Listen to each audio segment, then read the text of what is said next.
The Class 91. Sleek, elegant, fast. A classic, you might say. But her age is bittersweet, especially where the model from Hornby is concerned. Poor low-speed performance, no lights, a plastic pantograph on the train set version, a rough, noisy motor, traction tyres, and absolutely no DCC capability at all. Time to fix all of that. After all, she deserves it.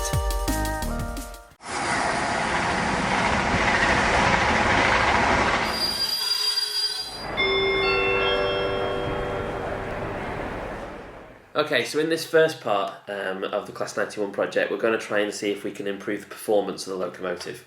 So we need to try and see if we can stop it cutting out on those dead zones and try and see if we can improve its slow running performance. So the main thing we're going to try and do is DCC the locomotive from her current DC form, but we also need to have a little look at how we can improve the pickup of electricity at either end of the locomotive. So, first step is obviously taking off the top of the body so we can have a look at what's going on inside. With these Class 91s, there is a screw right in the middle that holds the entire thing together. So I just need to undo that with a flathead screwdriver. Okay, there we go, so it's quite a long screw that goes right the way through the body, but that should then free it up so that you can prise the body apart and pull her away slightly at either end, and off she comes. However, the body won't come away completely from the locomotive because, as you can see, there is a wire coming from this rear bogie connected there in the middle with a small metal clip up into the roof, where it makes contact with this metal plate in the roof here, and then that goes across to another connection which follows all the way down this brown wire and connects to the motor.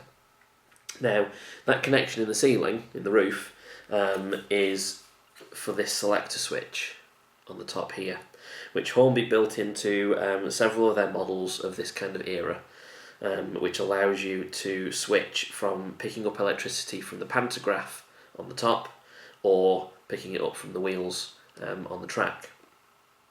Now, in most other locomotives, this works quite well. Switch over to the pantograph, and if you happen to have a catenary system going around your railway, it will pick up electricity from above. The odd thing with these Class 91s is that they put the selector switch in and they include it as part of the electrical wiring, but then they fit a plastic pantograph. Now, the main reason for this seems to be that there were two versions of the 91 available. This one came from a Intercity 225 train set that included a few coaches and the DVT as well. And in order to keep the cost down, I suppose, and make that set a little bit more affordable, they fit this plastic pantograph. However, they used exactly the same tooling and body for an individual release that allowed you to buy the slightly higher quality and more upgraded model with the metal pantograph attached. Now, that is one thing we're actually going to deal with later on. So I think in part 3 of the Class 91 project, when we're having a look at how we can improve the detailing on the outside, we will be coming back to that pantograph and seeing how we can upgrade it and make it more realistic. But even if we turn it into a metal pantograph, we're not really going to be using that to collect electricity. Very few model railways that I know of have an actual working catenary system, and it's certainly not something that we have. So using that selector switch isn't really going to be very useful to us. So I'm going to carefully just disconnect the wires from the top, so they just pull away from the metal strip, like that. I can now remove the body completely and put that to one side, and I'm not actually going to reconnect that later on. So as we go through this now and start to have a look at how we're going to deal with this wiring and the electricals inside the locomotive, we're going to completely separate it from that selector switch at the top and stop that being a point of electrical issue, because it is only a little metal strip and so it can quite easily become a little bit dislodged and cause the electricity to cut out. So we're going to remove that from the system and wire things in directly. Okay, so now that we're inside the locomotive, I can remove this weighted block from the middle, which obviously helps provide a bit more traction, and we can have a much better look at what's going on with these cutouts on those crossovers and express points. When you actually start to have a look at where the electricity comes from, there's quite a severe design flaw in the pickups for this particular locomotive.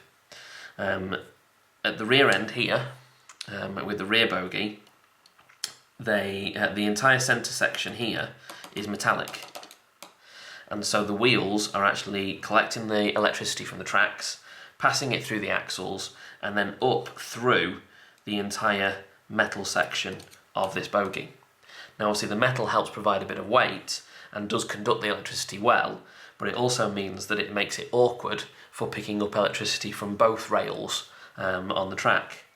So if I just push this clip that way so that the entire bogie will drop out, like so, and then if I can bring it a little bit closer to the camera and it focuses. Okay, what you should be able to see there is on this side of the axles there is a plastic cog on the inside of the wheel. Okay, now that plastic cog is on the same side on both wheels and acts as an insulator. So the electricity does naturally pick up through the metal wheel and pass around and try to pass through the axle, but this entire plastic section isolates it, and so the electricity goes nowhere. So although these two wheels are obviously picking up electricity from the left-hand rail, it doesn't actually feed into the electrical system of the locomotive at all. On the other side, the two wheels have no plastic cog, no insulation, and they connect directly to the metal axle, which then passes through into the section and causes that electrical circuit to be formed. This wire then took that electricity up to the little pantograph switch, where it could then go across and then pass straight back down to the motor. So at the rear of the train, it's only picking up electricity from one rail. At the other end of the locomotive, so again I'll just push that clip forward and pop out the bogie, so the entire motor is now free. At this side it's a similar story. So here the entire centre section of this motor is made of metal and conducts the electricity that has been picked up from the rails. Only this time the whole plastic cog situation is reversed. So the cogs are actually on this side of the wheels this time, which are used to actually make contact with the cogs from the motor, so that acts as the driving mechanism. But again, it also acts as insulation on that rail. So this time, all the electricity from the left-hand rail is passed up through the wheels and through the motor and passes directly through to the contact. So all in all, it means that electricity is only being picked up from the left rail by these front two wheels, and by the right rail by these rear two wheels. And if you can imagine that trying to pass across one of those express points or one of those crossover sections of track, it's quite possible for the front or the rear to actually completely isolate itself on the dead zones, meaning that electricity just can't pass through the motor and the whole thing stops. If we could have some way of getting electricity picked up from both rails at both ends, then we'd improve that conductivity so that even if one of the bogies hit a dead zone, the other one would still be picking up enough power from both sides to keep the motor going and keep it passing over that dead zone. Okay, so what we're going to do is have a look at how we can improve that and improve the pickups on both sides. Okay, so we'll take a look at this rear bogie first and try and see if we can improve the pickup situation here and try and get some electricity from those isolated wheels on that left-hand rail. Now, in a more modern locomotive, you're probably more familiar with seeing things like this. A little contact strip, a little copper contact strip that bends outwards and touches the inside of the wheel so that the electricity can flow. And Hornby themselves must have noticed the actual flaw in this design of the locomotive, because when they released an updated version, they'd improved the model slightly and added additional pickups. Now, because of that, and because they'd kept the rest of the locomotive essentially the same, we're able to steal some of those parts and improve this older model. So here I've got, shiny, here I've got a spare part available from Hornby and various other retailers. This particular one actually came from eBay, and you can see this is part X8786, and this entire part, if I rip open this packet and show you in more detail, is an entire pickup assembly designed to fit perfectly over that centre metal bracket. You've already got the wires soldered to each side with the strip, and you've got these more familiar copper strips ready to sit behind the wheels, and that fits perfectly over that centre section there. So what we need to do is fit that in permanently, glue it into place in that centre section, make sure those metal strips lie behind the wheels, and then we've instantly got electricity coming from both sides. There is, however, a problem. The problem is these plastic cogs that I talked about before on the inside of these wheels, because they stick out just far enough that they'll actually interfere with those copper strips when the wheels turn round, and either you'll get a bit of a clicking sound like spokes as they go over the cog teeth, or it'll just completely jam up and cause problems, and most likely cause the locomotive to stop or derail. So I actually need to try and somehow get these teeth off this cog ground back a little bit to free up a little bit more contact space on the back of these wheels. But while I'm talking about that, it brings up another issue, which is on the motor side. Because on the motor side, if you notice, both of the wheels on that side of the motor have traction tyres. And so those traction tyres, even if I manage to add some extra pickups on this side as well onto this bogie, that is still going to mean that the wheels are more or less isolated electrically. Yes, they might get a little bit of contact with the flanges, but mostly the traction tyre will stop the electricity flowing, and those tyres will still be useless as pickups. So, what I'm going to try and do is swap one of these wheels with the traction tyre here with one of these wheels on the rear bogie, so that I can at least have one wheel at the front that's solid metal and will pick up electricity. And although it means that the wheel on the back bogie will be useless in terms of traction, it will no longer be able to add drive because this obviously doesn't have a motor attached, it will at least stop that isolation problem at the front. So I'm going to try and remove the wheels from both this rear section and the front section in order to be able to swap them over. And it'll also give me a chance to sort out that plastic cog problem. To remove them from the rear bogie, I need to actually take off the plastic frame first. So if I slip in a flat screwdriver just behind this clip here and give it a little bit of a twist to pull it away from the metal, I should then be able to drop it down and it'll clip off so that I can pull that out like so. And now I've got the two wheels free at the bottom there. To remove them from the front bogie is a little bit more difficult because of all the cogs and everything else involved. But as long as you're careful, that bottom plastic section will still come off. Only this time, we have a slight issue. The metal frame actually completely covers up the axles of the wheels, and there's no way to easily just pull these ones out.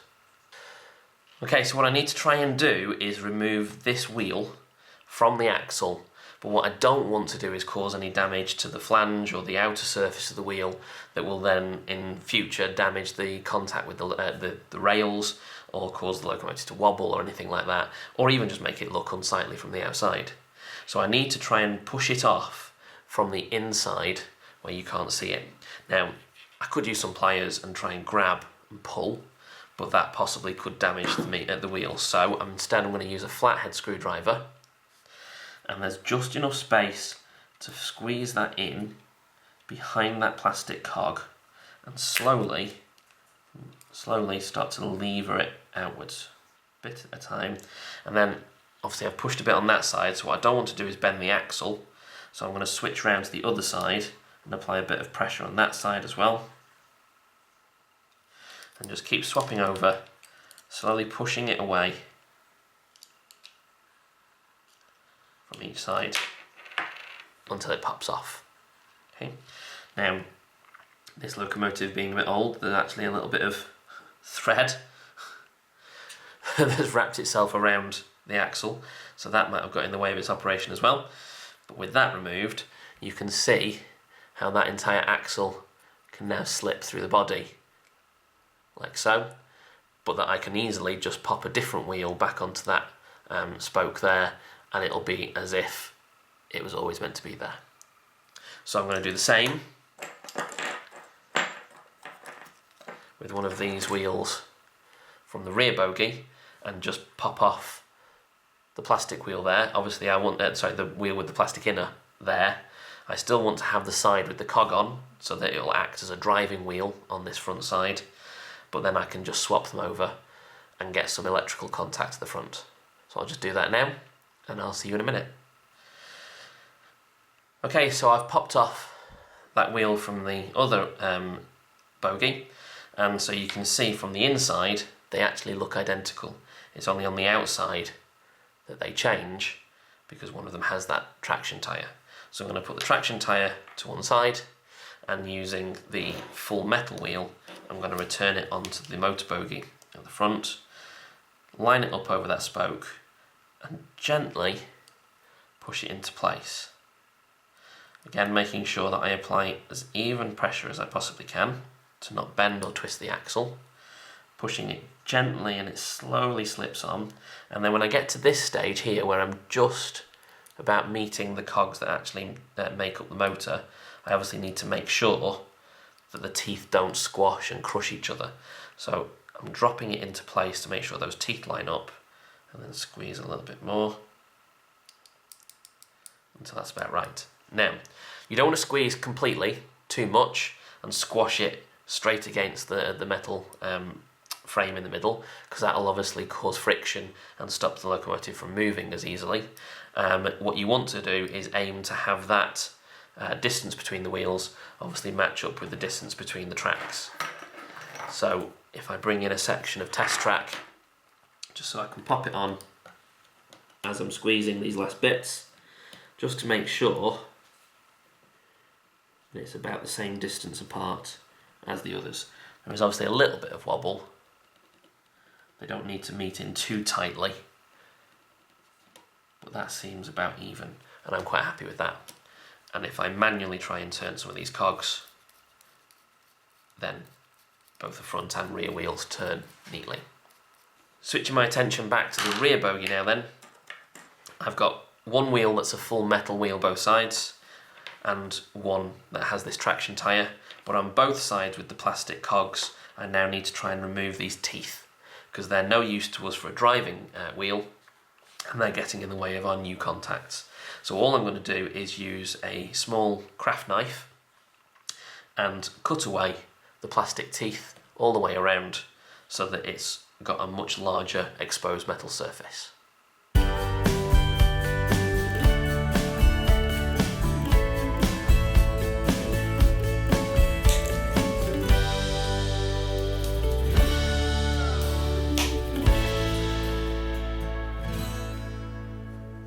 Okay, so as you've just seen, I've cut off those little teeth on the inside of the plastic. So otherwise from the outside the wheel looks completely unchanged, but on the inside it's given us a larger metal surface, and that larger metal surface means that our new contact plates on little copper strips, if I touch them to the inside there, there's enough metal for them to run around safely without causing any kind of interference with the running of the locomotive. So, if I bring back in that centre section now, I need to actually affix the new contact strips to the middle. So all I'm going to do is apply a little bit of super glue in the middle there, so it's a nice strong bond, and push the plate down in the middle and let that dry and fix in place for a few seconds. Okay, so that's now glued into position, so that that's fixed as part of that metal plate, that metal frame. And if I now have a look at these wires that are already soldered to the side, you'll see that one of them is obviously bright red, and one of them is black with one of these push-on clips already on one end. Now, I have a couple of choices here. I could either start soldering that, or cut that off and start soldering this wire as part of the circuit later on. I could connect that up to the little pantograph switch on the top and allow the electricity to conduct that way. Or, if you notice, the existing wire that was already there is pushed into the middle of this sort of little gap here in the frame using exactly the same kind of clip. So what I'm going to do is simply push that clip into the gap at the other side. So what I've done here is create some additional pickups on the side that was already picking up electricity anyway, and passing it into this metal centre section through the axles, and I've just added to that electrical flow by channeling the power into that centre block as well. So all of the electricity that's picked up from those wheels on that side of the rail will come up and go through this existing wire and off to the DCC chip ultimately. So with that now fixed, I can put the wheels back in place, reattach the plastic underframe, and get that bogie reassembled. Okay, so with the bogie reassembled, the only thing to just point out is that I made absolutely sure that the sides of the wheels with the plastic cog, or the remnants of the plastic cog, were both on the side with this new additional pickup with red wire. On the other side, the wheels with no plastic, with the conducting the electricity through the middle, they attach to the side with the black wire. So now I'm just going to carefully bend this copper strip a little bit to make sure that it is making contact with the inside of that wheel, and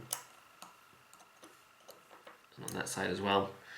And I've now got pickups from the left rail, but from the rear bogie.